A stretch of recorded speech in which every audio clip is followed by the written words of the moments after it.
Thanks, guys. I'm Jake Bowen, and I'm back with my college football analysts Ryan Krook and Joel Palachik to talk about the college football playoff and where each contender currently sits. 2 weeks ago, Joel, we saw a top 5 matchup, which seems to be a yearly occurrence between Ohio State and Penn State. Unfortunately, Penn State, their 8th consecutive loss against the Buckeyes. And Joel, it really felt like it was their year to win. You were at the game. What was that like? Yeah, as a Penn State fan, it was heartbreaking, Jake.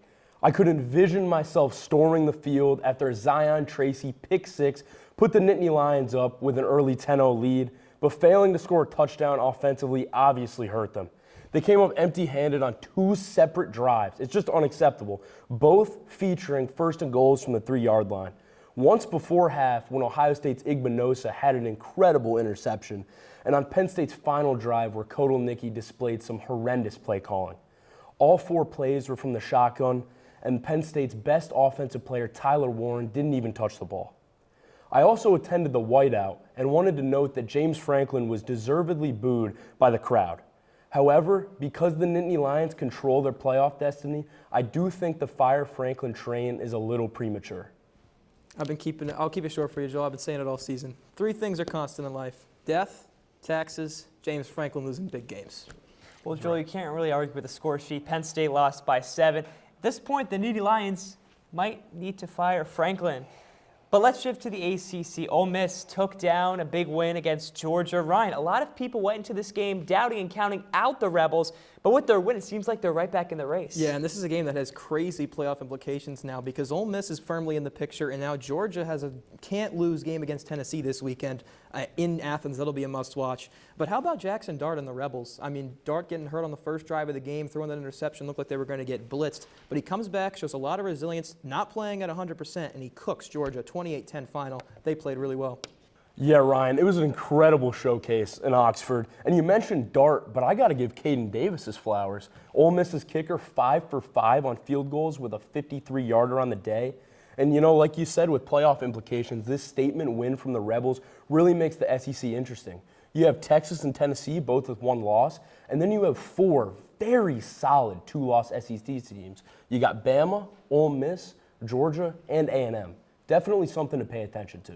Well, Ryan, a team you're excited about to talk about makes the ACC a little closer despite, obviously, the SEC obviously way better than the ACC. But what's that team? Oh, it's Miami. 2 weeks ago, I came on here and I put them on Fraud Watch. I've been saying it all season long, and they finally proved me right. Georgia Tech finally gets the best of that defense, whatever they call a defense. I'm confident that Joel at quarterback, you at wide receiver, Jake, and me at running back, we could probably put up 21 against Miami's defense. This is not a playoff caliber team. They might sneak in, but they have to win out going forward because if they lose again, they're not a guarantee, and they're probably going to be gone round 1 even if they do get in. Real quick, let's finish with a dark horse. What's a team that stands out to you? So for me, a team to look out for is the Indiana Hoosiers. I know a lot of people said they haven't played anybody, but they've taken care of business. They're 10-0.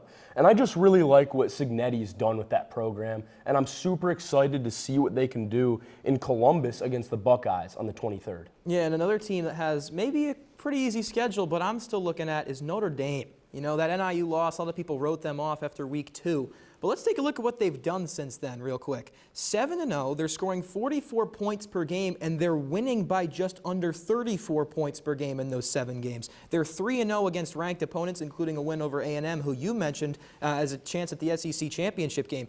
Yeah, that NIU loss was embarrassing, there's no doubt about that, but that was way back at the beginning of the season. Since then, they've been on a mission to make sure that a result like that does not happen again, and they've done just that. This is a team that will be in the Final Four come playoff time, and you can book that. Well, I'll be watching this game Saturday. Army, they put together 10, 14-minute drives. If they could do that, they'll be able to pull. I think they'll be able to pull out with the victory. That'll do it all for the college football playoff ranking updates from Ryan Krook and Joel Palachik. I'm Jake Bowen. Let's send it over to NHL updates with Andrew and Jack.